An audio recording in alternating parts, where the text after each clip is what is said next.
सगळ्यात महत्त्वाची गोष्ट हा जो तुम्ही प्रश्न विचारला आहे, नाशिकचं प्रकरण असेल किंवा गेल्या काही वर्षातली महाराष्ट्रातली वेगवेगळी प्रकरणं असतील, आपण सगळेजण पाहतो आहे की सातत्यानं अशा प्रकारचे प्रकार, अशा प्रकारच्या गोष्टी थांबण्याचं काही नाव घेत नाही. आणि त्याचं कारण असं आहे की ह्या भोंदू बाबाबुवांनी आपली जी दुकानं थाटली आहेत, दोष फक्त ह्यांचा नाही आहे, दोष लोकांचा आहे. मी नेहमी गेल्या काही दिवसांपासून सातत्यानं सामान्य पातळीवर लोकांना हे सांगण्याचा प्रयत्न करतो आहे की दोष त्या दगडाचा नाही, दोष त्या मस्तकाचा आहे जे चुकीच्या ठिकाणी झुकलं जातं आहे. आणि म्हणून येणाऱ्या काळामध्ये आपण कुणाच्याही चरणावर डोकं ठेवत असू, कोणाचंही दर्शन घेण्यासाठी, नमस्कार करण्यासाठी कोणाच्याही पायावर वाकत असू, तर आपण सर्वात अगोदर त्यांचं चारित्र्य आणि त्यांची पात्रता तपासली पाहिजे.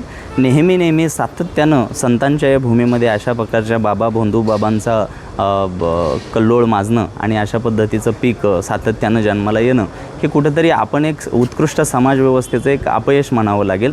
त्याच्यामुळे येणाऱ्या काळामध्ये आपण काय करावं की शॉर्टकटच्या नादात कोणाच्याही पायावर नतमस्तक होण्या अगोदर त्या व्यक्तीचं जीवन समाजाभिमुख आहे का, लोकाभिमुख आहे का, याचा विचार आपण करायला हवा. काय वाटतं काय कारवाई त्यांच्यावर झाली पाहिजे?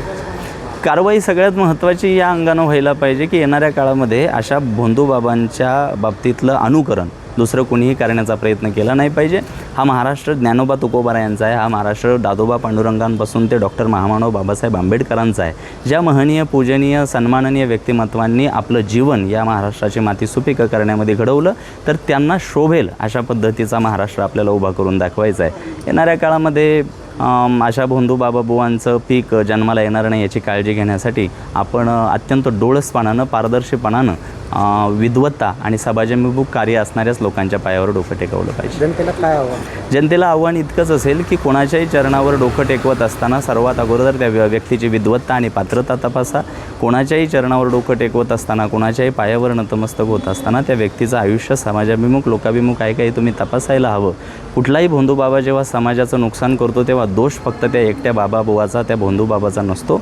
शॉर्टकटच्या नादात परिश्रम ना करून फक्त कुठल्या तरी चमत्काराची वाट पाहताना जेव्हा लोक अशा भोंदू बाबांच्या पायावर डोकं टेकवतात, तेव्हा ते सुद्धा या समाजव्यवस्थेच्या अत्यंत निरोगी व्यवस्थेला सुरुंग लावण्याचं एक कारण ठरतात. आणि म्हणून लोकांना मी एकच आवाहन करेन, येणाऱ्या काळामध्ये अत्यंत डोळसपणानं आपण चारित्र्य आणि पात्रता असलेल्याच लोकांना नेतृत्व करण्याची संधी दिली पाहिजे.